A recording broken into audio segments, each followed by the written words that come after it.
Hello guys, പത്രമാറ്റിൻ്റെ പുതിയ episode റിവ്യൂയിലേക്ക് സ്വാഗതം. നയന ഉണ്ടാക്കിയ ഫുഡ് കഴിക്കാനായിട്ട് ജയനും അജയനും അഫിയും അനിയും വന്നിരിക്കുന്നുണ്ട്.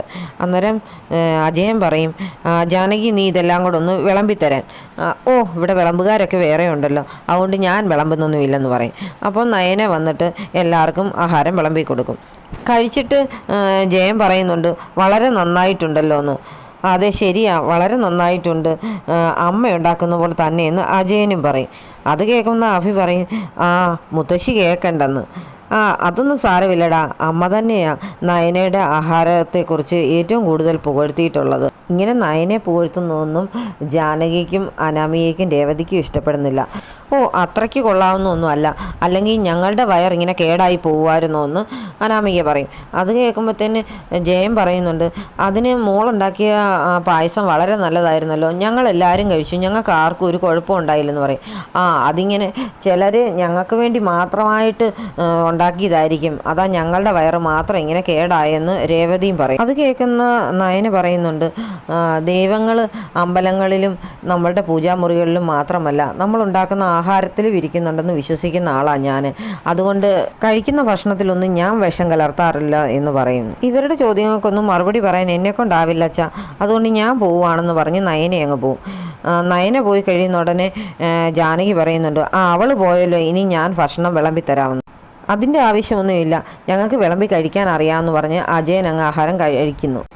അനിക്കത് കേൾക്കുമ്പോഴൊക്കെ ദേഷ്യം വരുന്നുണ്ട്. അനി ഉടനെ പറയും, രാവിലെ മുതൽ അടുക്കള പണിയെല്ലാം ചെയ്യുന്നതും ചേട്ടത്തിയാ, എന്നിട്ട് ഏട്ടത്തിയെ എല്ലാവരും കൂടി വീണ്ടും വഴക്കുണ്ടാക്കുകയാണോ എന്ന് ചോദിക്കും. ഞങ്ങൾ കാര്യമില്ലാതെ ഒന്നും പറയാറില്ല എന്ന് പറഞ്ഞ് അനാമികയും ദേഷ്യപ്പെടുന്നുണ്ട്. നയന മുറിയിലേക്ക് പോകുമ്പോഴത്തേന് ദേവയാനി അങ്ങോട്ട് വരും. ദേവയാനി ഇപ്പോൾ ചോദിക്കുന്നുണ്ട്, 41 ദിവസം വ്രതം എടുക്കുകയല്ലേ ആദർശ്, അതുകൊണ്ട് നിനക്ക് വേണമെങ്കിൽ നിൻ്റെ വീട്ടിൽ പോയി നിൽക്കാമെന്ന്. അപ്പം നയന പറയും, അതിൻ്റെ ഒന്നും ആവശ്യമില്ലമ്മേ, എൻ്റെ വീട്ടിലും അച്ഛൻ മലയ്ക്കൊക്കെ പോകാറുണ്ടായിരുന്നു, അപ്പോൾ എന്തൊക്കെയാണ് ചെയ്യേണ്ടതെന്നൊക്കെ ഞങ്ങൾക്ക് അറിയാമെന്ന് പറയും. അല്ല, 41 ദിവസം നീ ഇവിടുന്ന് മാറി നിൽക്കുകയാണ്, നിൻ്റെ മുഖം കാണണ്ടല്ലോ എന്ന് വിചാരിച്ചാണെന്ന് പറയും. അത് പിന്നെ ആദർശേട്ടൻ സമ്മതിക്കണ്ടേ, അത് പറ്റത്തില്ലെന്നാ പറഞ്ഞെന്ന് പറയും. അത് ഞാൻ പറഞ്ഞോളാം, നീ അങ്ങ് പോയാൽ മതിയെന്ന് പറയും. ഈ കുടുംബത്തൊരു ശാപം ഉണ്ടായി, നീയും നിൻ്റെ ചേട്ടത്തിയും കൂടി ഇങ്ങോട്ട് വന്ന കാര്യമാണ് പറയുന്നത്. അത് മാറാൻ വേണ്ടിയാണ് ഞാൻ അവനോട് 41 ദിവസം കഠിന വ്രതം എടുക്കാൻ പറഞ്ഞതെന്ന് ദേവയാനി പറയും. നമ്മളുടെ മനസ്സ് ശുദ്ധമായാൽ മാത്രമേ ദൈവം നമ്മളോട് കടാക്ഷിക്കത്തുള്ളൂ. അതിനുവേണ്ടി നമ്മൾ 41 ദിവസം കഠിന വ്രതം എടുക്കുകയോ ശബരിമലയ്ക്ക് പോവുകയോ ഒന്നും വേണ്ടെന്ന് നയന പറയുന്നുണ്ട്. നീ പറഞ്ഞതിനർത്ഥം ഞങ്ങളുടെയൊക്കെ മനസ്സിൽ മുഴുവൻ മാലിന്യം അല്ലേടി എന്ന് ചോദിക്കും. അതങ്ങനെയൊന്നും ഞാൻ പറഞ്ഞിട്ടില്ല. പിന്നെ അമ്മ പറയുന്നതിനൊക്കെ അതേ രീതിയിൽ തന്നെ മറുപടി പറയുന്നത് ശരിയല്ലല്ലോ ഈ സമയത്ത് എന്ന് നയന പറയും. അത് കേൾക്കുന്ന ദേവയാനിക്ക് അങ്ങ് ദേഷ്യം കൂടി വരുന്നുണ്ട്. ദേവയാനി ഉടനെ പറയും, നീ പറയടി എന്ന് പറഞ്ഞ് നയനയുടെ നേരെ ചെല്ലും. നീ എൻ്റെ മുഖത്ത് നോക്കി പറയുന്നില്ലേലും നീ മനസ്സിൽ പറയുന്നുണ്ടായിരിക്കുമല്ലോടി എന്ന് പറയും. അതിന് ഞാൻ മനസ്സിൽ പറയുന്ന എന്താണോ അത് തന്നെ ഞാൻ മുഖത്ത് നോക്കി പറയുന്ന ആളാണെന്ന് നയന പറയുന്നുണ്ട്. നീ കാരണമേ എൻ്റെ മോൻ എന്നിൽ നിന്ന് അകന്നു മാറിയത്, അവനെ നീ വശീകരിച്ച് വെച്ചിരിക്കുകയല്ലേ. നിങ്ങൾ തമ്മിൽ എത്രത്തോളം അടുക്കുന്നോ അതിനനുസരിച്ച് ഞാൻ നിങ്ങളെ തമ്മിൽ അകറ്റാനുള്ള എല്ലാം ചെയ്യും. എൻ്റെ മരുമോളെന്ന് ഞാൻ അംഗീകരിച്ചിരിക്കുന്നത് അനാമിക മോളെയാ. ആ മോള് വന്നതിൽ പിന്നെ ഈ വീട്ടിലൊരു ഐശ്വര്യം ഉണ്ടായെന്നൊക്കെ ദേവയാനി പറയുന്നുണ്ട്. ദേവയാനി പറയുന്നതെല്ലാം കേട്ട് സങ്കടപ്പെട്ട് നയനെ ചെന്ന് റൂമിൽ നിൽക്കുമ്പോൾ നവി അങ്ങോട്ട് വരും. നവി ചോദിക്കും, എന്ത് പറ്റിയടി, എന്താ നിൻ്റെ മുഖമൊക്കെ ഇങ്ങനെ വല്ലാതിരിക്കുന്നത്? അത് എൻ്റെ അമ്മായിമ്മ എന്നോട് പറഞ്ഞ് 41 ദിവസം ആദർശേട്ടൻ വ്രതമല്ലേ, അതുകൊണ്ട് വീട്ടിൽ പൊക്കോളാൻ പറഞ്ഞെന്ന് പറയും. അതെന്തിനാ അവരങ്ങനെ പറഞ്ഞെന്ന് നവി ചോദിക്കുന്നു. അമ്മ എന്ത് പറഞ്ഞെന്ന് പറഞ്ഞാലും ഞാനിത് ആദർശേട്ടനോട് പറഞ്ഞപ്പോൾ ആദർശേട്ടൻ പറഞ്ഞത് 41 ദിവസം പോയിട്ട് 4 മണിക്കൂർ നിന്നെ പിരിഞ്ഞിരിക്കാൻ പറ്റത്തില്ലെന്നാ പറഞ്ഞെന്ന് പറയും. എന്തായാലും നീ നിൻ്റെ അമ്മായിമ്മ പറഞ്ഞത് കേട്ട് അനുസരിക്കാനൊന്നും പോകണ്ടെന്ന് നവിയെ പറയുന്നു. ഇതെല്ലാം ഒളിഞ്ഞു നിന്ന് ദേവയാനി കേൾക്കുന്നുണ്ട്. എന്നാലും നിങ്ങൾ രണ്ടുപേരും ഒരു മുറി 2ആയിട്ടാണ് കഴിഞ്ഞിരുന്നതെന്ന് അറിഞ്ഞപ്പോൾ എനിക്കതൊരു ഷോക്കായിപ്പോയെന്ന് നവിയ പറയും. അതിനൊരു മാറ്റം ഉണ്ടാകണമല്ലോ എന്ന് വിചാരിച്ച ഹണിമൂൺ ട്രിപ്പ് പ്ലാൻ ചെയ്തത്. അത് നിൻ്റെ അമ്മായിമ്മ മുളയിലെ നുള്ളിക്കളഞ്ഞല്ലോ. എന്നാലും അത് ഒരുപാട് നാളൊന്നും നീണ്ടു നിൽക്കാൻ വഴിയില്ല. ഇനി ഞങ്ങളുടെ ഒരു കുഞ്ഞിനെ താലോലിക്കണമെന്ന് മുത്തശ്ശനും മുത്തശ്ശിക്കും ഭയങ്കര ആഗ്രഹമാണ്. അതുകൊണ്ടാണ് ഞങ്ങൾ അങ്ങനൊരു തീരുമാനം എടുത്തിരുന്നതെന്നും നയന പറയുന്നുണ്ട്. പിന്നെ എൻ്റെ അമ്മായിമ്മയെക്കുറിച്ച് ഓർത്ത് എനിക്ക് സഹതാപമേ ഉള്ളൂ. അവർക്ക് അവരുടെ മകനെ നഷ്ടമാകുമെന്നുള്ളൊരു പേടി കാരണമാണ് എന്നോട് ഇങ്ങനെയൊക്കെ ചെയ്യുന്നത്. ആദർശേട്ടൻ എന്നെ പിരിഞ്ഞിരിക്കാനേ പറ്റത്തില്ല. അത് നിൻ്റെ അമ്മായിമ്മയോട് നേരിട്ട് പറയാൻ ആദർശേട്ടന് പറ്റുമോ? ഓ, അത് പേടിയാന്ന് പറയും. ഇത് തന്നെ ഇവിടുത്തെ പ്രശ്നം. ഭാര്യയെ ഭയങ്കര ഇഷ്ടമാണ്, പക്ഷേ അമ്മയുടെ മുമ്പിൽ വെച്ച് പ്രകടിപ്പിക്കാൻ ഭയങ്കര പേടിയും. എൻ്റെ അമ്മായിമ്മയെക്കുറിച്ച് ഓർത്ത് പിന്നെ എനിക്ക് സഹതാപമുണ്ട്. അവർക്ക് അവരുടെ മകനെന്ന് പറഞ്ഞാൽ ജീവനാ. അതിനിടയിലേക്ക് വന്ന് കയറി എന്നെ അവർക്ക് അംഗീകരിക്കാൻ പറ്റുന്നില്ല. അമ്മയ്ക്ക് സങ്കടം ഉണ്ടാകുന്ന ഒന്നും ചെയ്യാനായിട്ട് ആദർശേട്ടൻ മുതിരാറുമില്ല. ഇത് അയ്യപ്പസ്വാമിക്ക് വേണ്ടി 41 ദിവസത്തെ വ്രതമല്ലേ? അത് ആദർശേട്ടനിൽ അമ്മ അടിച്ചേൽപ്പിച്ചതാണെങ്കിൽ അതിൻ്റെ പ്രത്യാഘാതം അമ്മയ്ക്കുണ്ടാകരുതെന്ന് നമുക്ക് പ്രാർത്ഥിക്കാമെന്ന് നയന പറയും. അതെന്തിനാ നീ അങ്ങനെ പ്രാർത്ഥിക്കുന്നത്? തെറ്റ് ചെയ്തവർ അതിൻ്റെ ഫലം അനുഭവിക്കുക തന്നെ ചെയ്യണമെന്ന് നവ്യ പറയും. പിന്നീട് കാണിക്കുന്നത് ജയൻ്റെ മുറിയിലേക്ക് ദേവയാനി ചെല്ലുന്നതാണ്.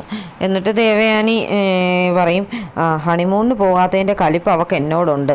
അവർ തീരുമാനിച്ച് വെച്ചിരുന്നല്ലേ, അപ്പം ഞാൻ അവനെ കൊണ്ട് കഠിനവ്രതമൊക്കെ എടുപ്പിക്കുന്നതിൻ്റെ ദേഷ്യവും അവൾക്കെന്ന് പറയും. പിള്ളേർ സന്തോഷത്തോടെ പോയി വരാനിരുന്നപ്പം നീയായിട്ട് ചെയ്ത പണിയല്ലേ ഇത്. എന്തായാലും അയ്യപ്പസ്വാമിയോട് അങ്ങനെയൊക്കെ ചെയ്തതിന് നിനക്കെന്തെങ്കിലും കിട്ടാതിരിക്കില്ല എന്ന് പറയും.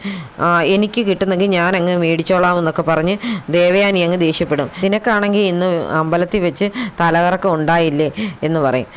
അത് ചിലപ്പം ദൈവകോപമായിരിക്കും എന്നൊക്കെയുള്ള രീതിയിലാണ് ജയൻ പറയുന്നത്. അന്നേരം ദേവയാനി പറയുന്നുണ്ട്, അത് അങ്ങനെയുള്ളത് കൊണ്ടൊന്നും അല്ല.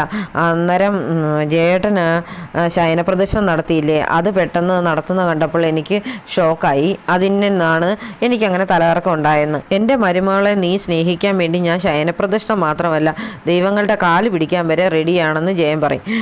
എന്തായാലും ഒരിക്കലും ഞാനതൊന്നും ചെയ്തു തരുന്ന പരിപാടിയില്ലെന്ന് ദേവയാനി ദേഷ്യപ്പെടും. നിനക്കിന്ന് പകലാണെങ്കിൽ തലകറക്കമൊക്കെ ഉണ്ടായതല്ലേ, അതുകൊണ്ട് നീ ഇന്നൊരു ഗ്ലാസ് പാല് കുടിച്ചേച്ച് വന്ന് കിടക്കാൻ പറയും. ഞാനിനി പാലൊന്നും കുടിക്കുന്നില്ല, പാല് കുടിച്ചിട്ട് വേണം കിടന്നോടാനായിട്ട്. അതെന്താ നീ അങ്ങനെ പറഞ്ഞ്? അല്ല, അവൾ ആ പാലിനകത്ത് വല്ലതും കലക്കി വെച്ചാലോ എന്ന് വിചാരിച്ചാ. എനിക്കാണ് അവളെ ഒട്ടും വിശ്വാസമില്ലെന്ന് പറയും. എന്നാൽ പിന്നെ നീ തന്നെ അങ്ങ് ഉണ്ടാക്കി കുടിച്ചാൽ മതിയെന്ന് പറയും. ഈ വീട്ടിൽ ആദർശനും നയനയ്ക്കും മാത്രമുള്ളൂ മാലയിട്ട് കഴിഞ്ഞാൽ പിന്നെ 2 മുറിയിൽ കിടക്കുന്നത്. ബാക്കി എല്ലാവരും അവനവൻ്റെ മുറിയിൽ തന്നെയാണ് കിടക്കുന്നത്. അപ്പോൾ ഇങ്ങനെ സെറ്റിൽ കിടക്കുന്ന കണ്ടുകൊണ്ടാണ് ജലജ അങ്ങോട്ട് വരുന്നത്. ആദർശ് 41 ദിവസത്തെ കഠിനവ്രതം എടുക്കുന്നതിൻ്റെ പേരിൽ നിനക്കും പ്രശ്നമായോ എന്ന് ചോദിക്കും. എൻ്റെ കാര്യം അമ്മയ്ക്ക് അറിയാവുന്നതല്ലേ. തലേ ദിവസം മാലയിട്ടിട്ട് പിറ്റേ ദിവസം മലയ്ക്ക് പോകുന്ന ഭാഗമായി എൻ്റെത്. പിന്നെ ഈ 41 ദിവസമൊക്കെ എനിക്ക് ഭയങ്കര ബുദ്ധിമുട്ടാണെന്ന് പറയും. എടാ, നീ ഭക്തിയോടുകൂടി 41 ദിവസം നോയമ്പൊക്കെ എടുത്ത് പോകും, അവൾ നിൻ്റെ തലേന്ന് ഒഴിഞ്ഞു പോകാനെന്ന് പറയും. ഞാൻ അത് തന്നെയാണ് പ്രാർത്ഥിച്ചുകൊണ്ടാണ് ഇന്ന് മാല ഇട്ടെന്ന് പറയും. എടാ, നീ ഭക്തിയോടുകൂടി ചെയ്താൽ നിൻ്റെ കാര്യവും സാധിക്കുമെന്ന് പറയും. അതെങ്ങനെയാ? അവളുടെ അനിയത്തി ദൈവത്തെ അങ്ങ് അടങ്കലെടുത്തിരിക്കുകയല്ലേ എന്ന് ചോദിക്കും. അത് സാരമില്ല, എന്നാലും ദൈവം എല്ലാവർക്കും വേണ്ടി എല്ലാം ചെയ്തു തരുന്ന ആളാണ്. നീ ഭക്തിയോടുകൂടി കയറി ചെന്നാൽ നിൻ്റെ കാര്യവും ഭഗവാൻ സാധിച്ചു തരും. നിനക്ക് ഭക്തി കുറവുള്ളത് കൊണ്ടല്ലേ നീ മാത്രം ഈ കുടുംബത്തിൽ നന്നാകാതെ കിടക്കുന്നതെന്ന് ചോദിക്കും. അമ്മേ, അവൾ പോവുമെങ്കിൽ ഞാൻ 41 ദിവസം അല്ല 410 ദിവസം വേണമെങ്കിലും നോയമ്പെടുക്കാൻ റെഡിയാന്ന് പറയും.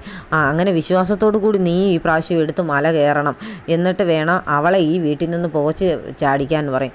അമ്മേ, അവൾ അങ്ങനെ പോകുന്ന ടൈപ്പ് അല്ല, അവൾ ഈ വീട്ടിലെ ഇത്തിൽ കണ്ണിയാണ്, നമ്മളെ കൊണ്ടേ അവൾ പോകത്തുള്ളെന്ന് പറയും.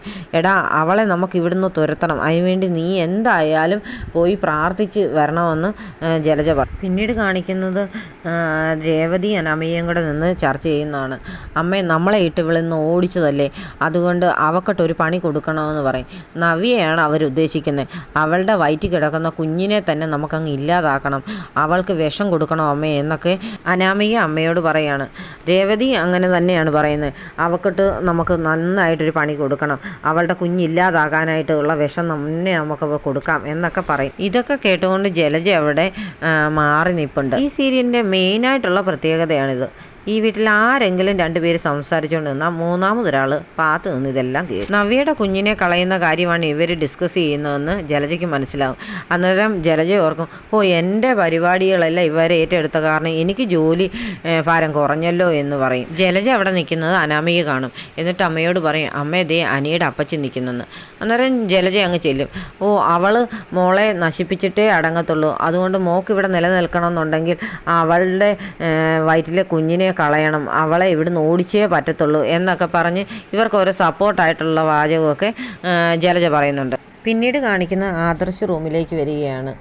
നയന അവിടെ ഇല്ലാത്തതിന് ആദർശിന് ഒറ്റപ്പെട്ട പോലെ ഒരു ഫീലിങ്സൊക്കെ വരുന്നുണ്ട്. എന്നിട്ട് ഫോൺ എടുത്ത് നയനെ വിളിക്കും. നയന അപ്പോൾ അടുത്ത മുറിയിൽ ഇങ്ങനെ ബെഡ്ഷീറ്റൊക്കെ വിരിച്ച് ഇരിക്കുകയാണ്. ഫോൺ വരുന്ന കാണുന്ന ഉടനെ നയന ഫോൺ എടുത്തിട്ട് പറയും, ഓ ഞാനിപ്പോൾ ഓർത്തതേ ഉള്ളല്ലോ എന്ന്. എന്നിട്ട് എന്താ സ്വാമി ഉറങ്ങിയില്ലേ എന്നൊക്കെ ചോദിക്കുന്നുണ്ട്. എനിക്ക് ഉറക്കം വരുന്നില്ല, നീ ഇവിടെ ഇല്ലാത്ത കാരണം ഉറങ്ങാൻ പറ്റുന്നില്ലെന്ന് പറയും. എനിക്കും അങ്ങനെ തന്നെയാണ്, അതുകൊണ്ടല്ലേ ഞാൻ ഉറങ്ങാത്തതുകൊണ്ട് പെട്ടെന്ന് ഫോൺ എടുത്തെന്ന് പറയും. നിനക്ക് ഈ മുറി വന്ന് കിടന്നുകൂടെ, നിലത്ത് കിടന്നാൽ മതിയല്ലോ എന്ന് പറയും. ഓ എനിക്ക് ആ മുറിയുടെ പരിസരത്ത് പോലും വരാനുള്ള അനുവാദമില്ല, അതുകൊണ്ട് ഞാൻ വരുന്നില്ലെന്ന് പറയും. എന്താ ആദർശേട്ടൻ ഉറങ്ങാത്തതെന്ന് നയന ചോദിക്കുന്നുണ്ട്. നിന്നോട് സംസാരിക്കാതെ നിന്നെ കാണാതെ എനിക്ക് ഉറങ്ങാൻ പറ്റത്തില്ലെന്ന് നിനക്ക് അറിയത്തില്ലേ എന്ന് ചോദിക്കും. അത് കേൾക്കുമ്പോൾ നയനയ്ക്ക് സങ്കടം വരുന്നുണ്ട്. 41 ദിവസം എന്ന് പറയുന്നതൊക്കെ ഇതാന്ന് പറഞ്ഞ് അങ്ങ് പോകില്ലേ, അതുകൊണ്ട് വിഷമിക്കണ്ടെന്ന് നയന ആദർശിനെ ആശ്വസിപ്പിക്കുന്നുണ്ട്. അതുകൊണ്ട് നമുക്ക് കഠിനമായ വ്രതം തന്നെ എടുക്കാം എന്ന് പറഞ്ഞ് ആദർശ് ഫോൺ വെക്കും. നയനെ അതോർത്ത് ഇങ്ങനെ സങ്കടപ്പെട്ട് നിൽക്കുന്ന കാണിച്ചുകൊണ്ടാണ് ഇന്നത്തെ എപ്പിസോഡ് അവസാനിക്കുന്നത്.